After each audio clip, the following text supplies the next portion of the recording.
Hello viewers, welcome back to another smashing video. So guys, আজকে আমরা কথা বলবো যে যাদের ফোন আসলে স্লো কাজ করে, অর্থাৎ যাদের ফোন 1 ঘন্টা আগে চাপলে 2 ঘন্টা পরে কাজ করে, একদম স্লোলি কাজ করে, তাদের জন্য একটু অসাধারণ সেটিং। হ্যাঁ, আপনাকে কোনো অ্যাপস ব্যবহার করতে হবে না, কোনো রিমুভাল অ্যাপস ব্যবহার করতে হবে না, যার কারণে আপনার ল্যাগ দূর হবে।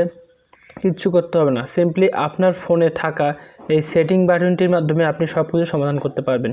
কীভাবে করবেন সেজন্য সম্পূর্ণ ভিডিওটিকে দেখুন এবং প্রসেসটি শিখে নিয়ে আপনি আপনার মোবাইলে অ্যাপ্লাই করলে আপনার মোবাইল আমার মতো এরকম হাই ফাস্ট সুপার স্পিড হয়ে যাবে।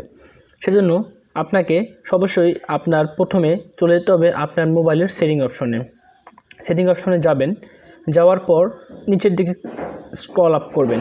স্ক্রল আপ করলে দেখতে পারবেন সিস্টেম নামে একটা অপশন, এইখানে চাপ দেবেন। চাপ দিয়ে চলে যাবেন অ্যাডভান্সে, ডেভেলপার অপশন। হ্যাঁ, আপনি বলতে পারেন ভাই ডেভেলপার অপশন এটা কোত্থেকে আসলো?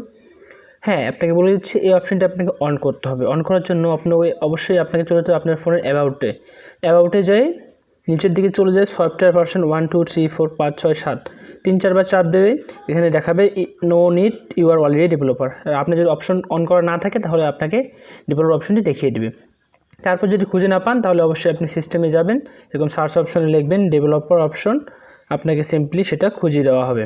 ঠিক আছে, ওটা খুঁজে দিবে। তো আপনি ডেভেলপার অপশনে চলে যাবেন। ডেভেলপার অপশনে চলে যেয়ে ডেভেলপার অপশনটি যদি অফ করা থাকে তাহলে সিম্পলি অন করে নেবেন। দেখেন আমি সিম্পলি অন করে নিলাম এবং অন করার পর একটু উপর দিকে তুললে আপনাদেরকে উপর দিকে তুলবেন। হ্যাঁ, এই যে দেখেন এই অপশনটা কি, disable Bluetooth API hardware offload, এটা অবশ্যই অন রাখবেন। অন রাখার পর উপর দিকে তুলবেন। সিম্পলি তুলে এই ফোর্স লেআউট অপশন এটা অন করবেন না, কিন্তু এটা অন করলে আপনার যে সমস্যাটা হবে সেটা বলার মতো না, জীবনেও এটা অন করবেন না।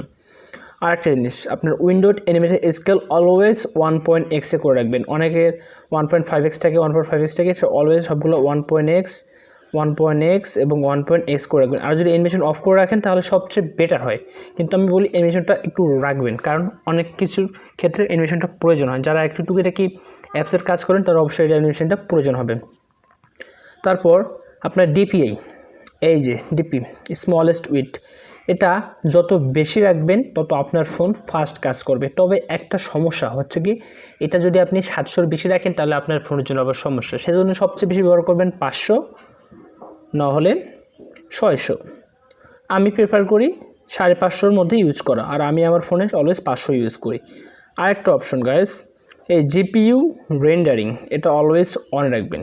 কী হবে জানেন, আপনার ফোনের যত অ্যাপস আছে সবগুলো আপনার প্রসেসর ব্যবহার করবে এবং আপনার ফোন মেমোরির ওপর কোনো প্রেশার পড়বে কার ওপর? আপনার মেমোরির ওপর। তাহলে কী হবে, আপনার ফোনটা স্মুথলি চলতে পারবে এবং কোনো সমস্যা হবে না। আরেকটা অপশন অন করবেন, সেটা হচ্ছে ডোন্ট কিপ অ্যাক্টিভিটিস। হ্যাঁ, এই অপশনটা অন করার মাধ্যমে আপনার ফোনের মনে করেন এই যে এরকম কতগুলো অপশন থাকে, মানে আপনি ব্যবহার করলেন বিভিন্ন স্কেল, এই স্কেলগুলো যত কম রাখবেন ততই আপনার ফোনের জন্য উপকার। আপনি যদি এখানে 10-12টা স্কেল নিয়ে রেখে দেন ভাই, তাহলে আর কিছু বলার নেই, তাহলে আপনার ফোন ওইরকম আগের মতোই থাকবে।